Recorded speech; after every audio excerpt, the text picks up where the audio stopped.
Plenty more lefties losing it with my next guest, documentary filmmaker and commentator Ami Horowitz. Ami, President-elect Donald Trump watched on as Elon Musk's SpaceX conducted another successful launch of its Starship rocket.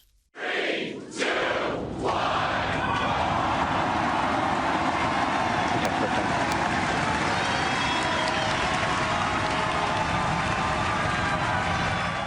I've got to say, you look like a proud father there. And President Trump also became a student for a few minutes as Elon Musk explained what was about to happen. It's literally trying to use its entire body as a brake, and then it's using these flaps to just control its position. Trying to achieve roughly a 70-degree angle depending.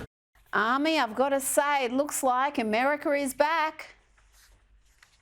Yeah, of course you have the entire left outrage that Elon Musk would be involved in any way, shape, or form with the government. I mean, why would you want one of the most talented human beings on earth trying to help us move this country forward?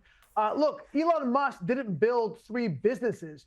He built 3 industries, okay? This is a guy that's being demonized because they hate, what do they hate? They hate private enterprise. They want the government not to be streamlined. They want the government bigger. They want more people in the government doles, not less people, and they see Elon Musk as a danger to that principle. Look, I'll tell you what, wake me up when Elon Musk fails at a single thing, and then let's maybe have a conversation. Well, they did used to love him when he was the champion of electric cars, when he was leading that industry. He was seen as a bit of a hero, and he was a Democrat who donated to the Democrats. As soon as he got red-pilled and he saw just what the left had turned into, that's when they turned against him. So it just shows you, it doesn't matter what you do, how successful you are, if you deviate from that world, they will come after you. I want to ask you about Trump's promise to start mass deportations on day 1 of his administration. What can we expect to see from that? Yeah, I don't really have to prognosticate or guess because he's already done it, right? I mean, he stopped illegal immigration into this country because he had remain in Mexico. He made asylum laws tougher. He built a wall. He deported people. We can all see this going forward. Look, he is going to use executive power on day 1, which, by the way, the executive power that Biden simply said he couldn't find, except for use it for every other purpose under the sun other than immigration. The key is going to be crafting this in a way that will, A, get through the courts, and B, survive the next administration. Now, how does he get through the courts? He has a much easier playing field because he's elected 200 federal judges his first time around. And also he has a Supreme Court that's obviously tilted toward him. Now, when it comes to making sure, because remember, executive order can be overturned by the next administration. That's what we've had this problem of Republican president, Democratic president, all these things ping-ponging back and forth. Look, it's now going to be easier for him to basically make it executive power proof by creating legislation through bills, because now he controls not only the executive branch, obviously, but also the Senate and Congress, and they can push through laws that will restrict immigration. Now, the problem is going to be really deportation, because from a logistical perspective, first of all, because look, if he's able to deport 1 million people a year, which is a huge number. Look, Obama was called the deporter in chief. He only deported 500,000. So if you double that to 1 million, if you do that for 4 years, that's only a third of the 12 million illegals that came across the border under Joe Biden. So it's tough. And also, he's going to be fighting against essentially a blue wall, if I may, of governors and of mayors who are going to fight against deportation. Michelle Wu of Boston, for example, came out publicly. J.B. Pritzker came out publicly saying they're going to fight against it. He's going to have that problem. But the problem that the Democrats are having is this is the will of the people. They elected, he didn't hide, right? Trump didn't hide what he wanted to do with immigration. The people elected him knowing that, actually because of that. So good luck, Democrats. Yep. Yeah, he's got a clear mandate. Like you said, he controls the House, the Senate, obviously the presidency. He's got the popular vote. Clear mandate, undeniable. The issue of election integrity is still there, though. You would think with such a resounding victory, it wouldn't be such an issue. But you've got a case in Pennsylvania, Democrat-led case. They were trying to count illegal mail-in ballots. That went all the way to the state's high court. They ruled that that wasn't going to happen. But why are they still even counting votes 2 weeks after the election? We have a state like Florida, which has got a significantly high population. They counted almost every single vote on election night. But in other parts of the country, they're still counting. Yeah, Democrat Bob Casey refuses to concede. Hero of the Republic, right? Yeah, do I smell some hypocrisy here possibly, Rita? I don't know. The Democrats want to continue counting illegal ballots, but they are the protectors of democracy. I don't know. Hypocrisy, anybody? Look, yes, it's a massive problem the Democrats have in their hand. And also, look, the other problem they have is that even people among, John Fetterman, who I have said over and over again is a guy who I love, guy I've promoted, even though he's a Democrat. Josh Shapiro, who we've named I don't know how many times on this show. They are Democrats of Pennsylvania who are fighting against this. Good for them for upholding American democracy. I'm just curious, do you think Trump is actually going to use lawfare to go after Bob Casey and Democrats? I don't think so. Well, maybe you should. Maybe that's the way you stop them behaving like this. There's certainly plenty in the Trump camp who do want to have a bit of a reckoning and see a few people pursued for their behaviour. The View. We know we love The View on this program. It gives us so much content. And one of the hosts of The View, Whoopi Goldberg, seems to have got herself in a bit of hot water, but she's doubling down on her claims that a bakery, Holtman's Bakery in Staten Island, refused to take her order because of her political views. The bakery says they were experiencing mechanical issues. They've got a 60-year-old boiler that was not working when Whoopi's request came through, but Whoopi is not accepting that, and she's had this to say.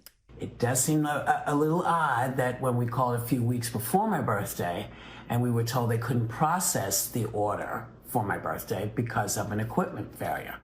Now, Whoopi Goldberg first complained about this on The View on an episode during an episode that was celebrating her birthday, her 69th birthday. And there's now been so much criticism, Ami, not just from the customers of this bakery, but also from politicians and people in the legal fraternity encouraging the bakery to sue Whoopi, saying that they've been defamed by this suggestion that they're not taking orders because of her political beliefs. Yeah, look, I'm not a big fan of being overly litigious unless necessary. I will remind Whoopi Goldberg, talking about bakeries, that a bakery in Ohio sued Oberlin College and won $37 million for defamation, saying the bakery was racist when they in fact were not. So I would say be very careful, Whoopi, when you talk about accusing bakeries. Look, this tracks with Whoopi Goldberg. She bathed in victimhood. She wants to be a victim. She jumps at the chance of being a victim. This is an opportunity for her to construct something out of probably sounds like whole cloth. Look, this is funny because this is really projection on the side of the left. It's the left who likes to use economic muscle and boycott to punish their opponents. Here's another example of that, where she's trying to put a bakery that has been around for 100 years, this is prohibition, out of business. It's unfortunate, it's gross, but really kind of conforms with who she is. Yep, and she didn't name the bakery on The View, but she named the location, and it was clear to everybody who she was talking about. So very quickly this became a story, and I do like that the bakery and its customers are fighting back. Now, I think we all need to apologise to Oprah, because there were claims circulating that her company received $1 million for that Kamala Harris interview, town hall, whatever you want to call it. It was just a fluff piece. Ami, it looks like she was actually paid $2.5 million. Now, Oprah will say this was for the production costs, for the salaries of everybody involved, but normally you don't charge the interview subject to interview them. This is all very strange. Yeah, look, Rita, you and I are in the content production business, right? We have a sense of what things cost. I mean, I saw the interview that she did. I saw that town hall. Yeah, that did not cost $2.5 million. And by the way, also let's not forget that the Call Me Daddy or Smack Me and Call Me Daddy podcast she did, she also paid them, you know, well into the six figures as well, where she basically shot it from a hotel room and had some plastic or cardboard behind her. This is not what things cost. You and I know that. It sounds kind of fishy. What I find interesting, though, is that for all that money, that $2.5 million that she spent on Oprah Winfrey, she only got 1.2 million views. Not a very good cost-benefit analysis. And for the Call Me Daddy podcast, that got less than 1 million views for over $150 or whatever $1,000.